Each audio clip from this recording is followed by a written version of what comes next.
Hello viewers, আসসালামু আলাইকুম। Welcome back to my channel. আপনাদের সামনে একটা নতুন ডেইলি ব্লগ নিয়ে চলে আসলাম। আর এখানে সকালবেলা শুরুই করলাম হচ্ছে যে ঘর ঝাড়ু মোছা দিয়ে।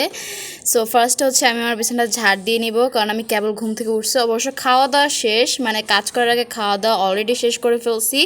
আর আপনারা হয়তো ভাবতেই পারেন যে এই ভিডিওর সেপারেট ভয়েস আমি কেন দিচ্ছি, কারণ এই ভিডিওর ভয়েস দেওয়া ছিল যখন আমি ভিডিওটা করছি, বাট অ্যাক্সিডেন্টালি ভয়েসটা ডিলিট হয়ে গেছে, যার কারণে এখন আমার আবার ভয়েস দেওয়া লাগবে। সো এখানে হচ্ছে যে আমি ঝাড় দিয়ে নিচ্ছি, আর এখানে বিছনা গুছানো আমার শেষ। আর এখানে আমি গোসল টোসল করে নিছি। হ্যাঁ, বিছনা ঘুষে একবার গোসল টোসল করে ফ্রেশ হয়ে নিছি, কারণ প্রচুর গরম। এই গরমে গোসল না করে টিকা কোনোভাবেই সম্ভব না। চলুন এখন রান্নাঘরে যে দেখে এসে আম্মু দুপুরের জন্য কী কী রান্না করছে। সো আম্মু হচ্ছে এখানে দো পেঁয়াজা করছে। দো পেঁয়াজা এই যে বেগুন দিয়ে। আর আমার কিন্তু দো পেঁয়াজা অনেক ভালো লাগে, one of my very favourite dish. আমি খুবই ভালোবাসি দো পেঁয়াজা। আর এখানে যে পান্তা ভাত রয়েছে, এখানে হচ্ছে আমার পছন্দের আর একটা খাবার, সেটা হচ্ছে ডিম দিয়ে বেগুন দিয়ে ভুনা বা কারি বলতে পারেন, মাছের ডিম দিয়ে। তো এটা হচ্ছে এখানে এখনো চুলায় আছে, রান্না হচ্ছে।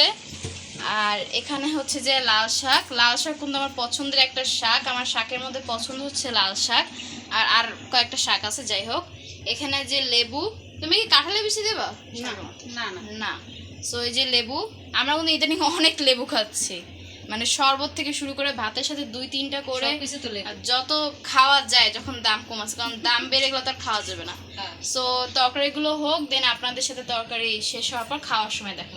এখানে এই যে খাওয়া দাওয়া করতে বসে গেলাম, আর কারেন্ট তো নাই। যাই হোক, এখন খিদা আর মানতেছে না, তাই কারেন্টের অপেক্ষা না করে হচ্ছে খেতে বসে গেলাম।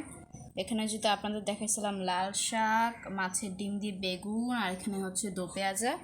বাবা খাওয়া শেষ করছে, আম্মু পরে খাবে, আর আমি এখন খাওয়া শেষ করে ফেলি। আর আমার ছোটো বোনেরও খাওয়া শেষ। তো এখন খাওয়া দাওয়া করে হচ্ছে যে আগে লাল শাকটা খেয়ে দেখি কেমন হয়েছে।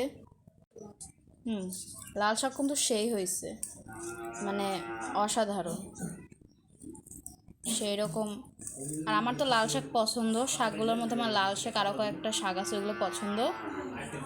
সো এখন খাওয়াটা শেষ করি, তারপর হচ্ছে যে বিকালবেলা আরও কী কী খাবার আছে তা আপনাদের সাথে শেয়ার করব।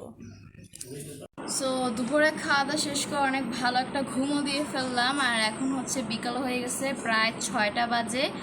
আর আজকের ভিডিওটা আর বড় করব না, এখানেই শেষ করে দিব, কজ এখন আমার একটু পড়া লাগবে।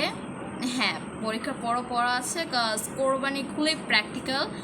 সো ওর জন্য হচ্ছে আমার পড়া লাগবে, প্রিপারেশন নেওয়া লাগবে। আর আমি এই কয়দিন কিচ্ছু ধরি না, আর যেহেতু প্র্যাকটিক্যাল একেবারে সনিকটে, তাই কিছু না কিছু তো পড়তে হবে। সো আজকের ভিডিওটা এই পর্যন্তই। যদি আপনাদের কাছে আমার ডেইলি ব্লগটা ভালো লাগে, তাহলে অবশ্যই লাইক, কমেন্ট, শেয়ার করবেন, আমার চ্যানেলটাকে সাবস্ক্রাইব করে দিবেন। আজকের জন্য এটুকুই, বাই বাই।